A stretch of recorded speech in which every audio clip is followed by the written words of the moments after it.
Hi friends, இன்றைக்கி ஒரு mini vlog பார்க்கலாமா? ஃப்ரைடே பல்லாவரம் சந்தைக்கு போயிருந்தேன். பல்லாவரம் சந்தையை நம்மளோட மினி விலாகில் கண்டிப்பாக காட்ட முடியாது, ஏன்னா அதில் அவ்வளோ விஷயங்கள் இருக்குது.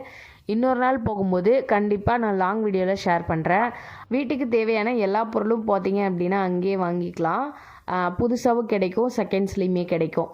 ஆஃப்டர்நூன் பார்த்தீங்க அப்படின்னா சமைச்சது எந்த பாத்திரமே க்ளீன் பண்ணல. கிச்சனை அப்படியே போட்டுட்டு சந்தைக்கு கிளம்பிட்டேன். நைட்டே சாப்பாடு ரெடி பண்ணுறதுக்கு முன்னாடி கொஞ்சம் கிச்சனை க்ளீன் பண்ணிட்டு பண்ணோம் அப்படின்னா ஈஸியாக இருக்குன்னு சொல்லிட்டு எல்லாத்தையும் க்ளீன் பண்ணிகிட்டு இருந்தேன்.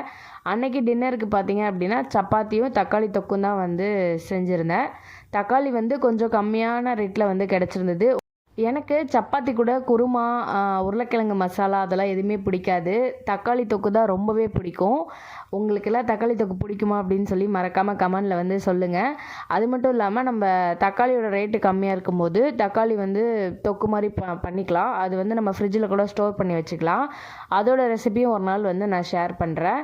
எப்போவுமே ஃப்ரிட்ஜில் மாவு ஸ்டோர் பண்ணிவிட்டு ஸ்ட்ரைட்டாக அப்படியே எடுத்து சப்பாத்திக்கு ரெடி பண்ணி வச்சுருவேன். பட் இந்த டைம் ஒரு 2 hours முன்னாடி மாவை வெளியில் எடுத்து வச்சுட்டு அதுக்கப்புறம் மாவு பிசைஞ்சேன். கொஞ்சம் சப்பாத்தி சாஃப்டாக இருந்த மாதிரி இருந்தது. தக்காளி தொக்கு பார்த்தீங்க அப்படின்னா ரொம்பவே சீக்கிரமாக பண்ணிடலாம். ஃபஸ்ட்டு கொஞ்சமாக எண்ணெய் ஊற்றி அதில் கடுகு, கொஞ்சம் சோம்பு போட்டு நல்லா பொரிஞ்சதுக்கப்புறம் பச்சை மிளகா, கொஞ்சம் வெங்காயம் போட்டுக்கோங்க. பூண்டு பிடிக்கும் அப்படின்னா பூண்டும் போட்டுக்கலாம்.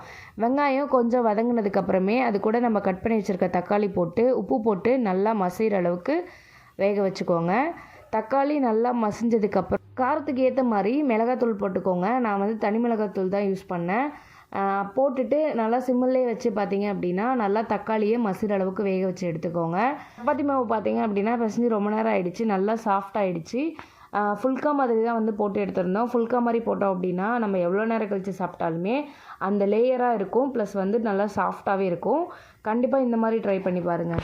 நம்மளோட சேனலில் மீன் குழம்போட ரெசிபி ஃபுல் விலாகாக ஷேர் பண்ணியிருக்கேன். அதோட லிங்க் கீழே கொடுக்குறேன். இந்த வீடியோ பார்த்துட்டு பிடிச்சிருந்துச்சுன்னா அந்த வீடியோவும் பாருங்கள். கிச்சனில் எல்லா வேலையும் முடிச்சுட்டு கொஞ்சம் வெளில போகலாம் அப்படின்னு சொல்லி டிராகன் மூவிக்கு தான் போயிருந்தோம். படம் அவ்வளோ சூப்பராக இருந்துச்சு. இந்த வீடியோ பிடிச்சிருந்துச்சுன்னா லைக் பண்ணி